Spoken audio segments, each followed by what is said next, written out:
during the morning. Who will be the last man standing and seize the Liberal leadership today? Tony Abbott now says he will challenge Malcolm Turnbull when a spill is called this morning. Joe Hockey is expected to join the contest, making it a three-way battle. Former frontbencher Michael Johnson was among at least a dozen MPs who quit their positions in protest last week. He joins me now. Morning. Good morning, welcome. David. Who will be the leader of the Liberal Party at roughly 9:45 this morning? Look, my hunch is that it'll be Tony Abbott, but let me first of all say that all three figures are substantial figures. They all have the affection and respect of their party, but we've got to move on, and we've got to have a position. And my injunction to my colleagues is to support Tony because he's very strong, he's very clear, he's made a very firm position, and we should move on after the leadership ballot. Okay, we heard earlier this morning that Joe Hockey was going to run, so it's now definite going to be a three-way split. We've got Malcolm Turnbull who wants the ETS passed. We've got Tony Abbott who wants the ETS bill sent to a Senate committee. And then we have Joe Hockey saying, well, all senators, Liberal senators, should have a conscience vote. Isn't Joe's the fairest? Look, on the surface, yes, but I think a political party, to be credible, has got to have a formal position. And the formal position should be... But they do. Well, you do have a formal position at the moment, which is approve the ETS. Well, the issue with that is, let's come back to the ETS. The problem we have at the moment is that half the party don't support that. And when senior shadow ministers resign, that's pointed to something pretty serious. But the climate change sceptics, okay, such as yourself... No, I'm not. Let me correct you there. I'm not a climate change sceptic or denier. I'm not.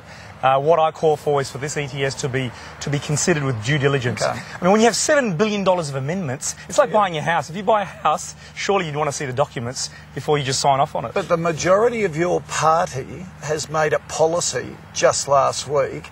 Now a splinter group, including yourself, has said, OK, we're going to take our bat and ball and go home. We're not going to accept the party decision. We're going to tear the party apart. That seems crazy. Look, that's not the position at all. Our very strong position is that the ETS is a tax, and this is not good for not only our respective electorates but for the country. But the majority of your party has said it's a good thing. You're in the minority in your party. No, David, we contest that because the shadow cabinet sits at the recommendation of the party room, the coalition party room, or in the case of the Liberal Party, the Liberal Party room. And the majority of Liberal Party members said no, and that is the case. I know that there's been another view put forward that if you combine the shadow cabinet votes with the Liberal Party votes in the party room, that is the case. But that shouldn't be the way it operates, because Malcolm Turnbull came to the party room and said the shadow cabinet will go on the recommendation of the Liberal Party room, and not adding the two numbers together. And so that's where the controversy has been.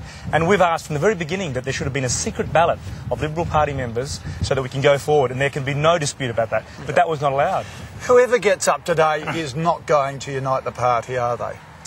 I'm not so sure about that, because whether it's Joe, whether it's Tony, we do have to get behind that leader, and we have to give them our full support, because this is unedifying.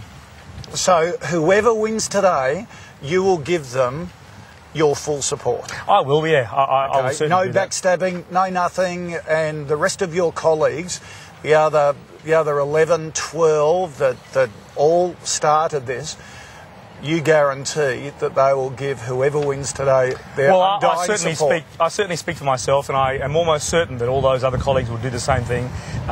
We've got an election a matter of months away, and I think that it's important for the country that we don't have a democratic dictatorship. We've got to have strong opposition. It's not in the interest of the country if the opposition party of the day is a weak one. And you will vote for Tony Abbott? I'll be supporting Tony, and I encourage all my colleagues to consider that very favourably, because we've got to have a formal position. The Liberal Party has got to have a formal position, and for me it's lower taxes. OK. All right. Thanks for your time this morning. Thank you. Former Liberal leader Dr. John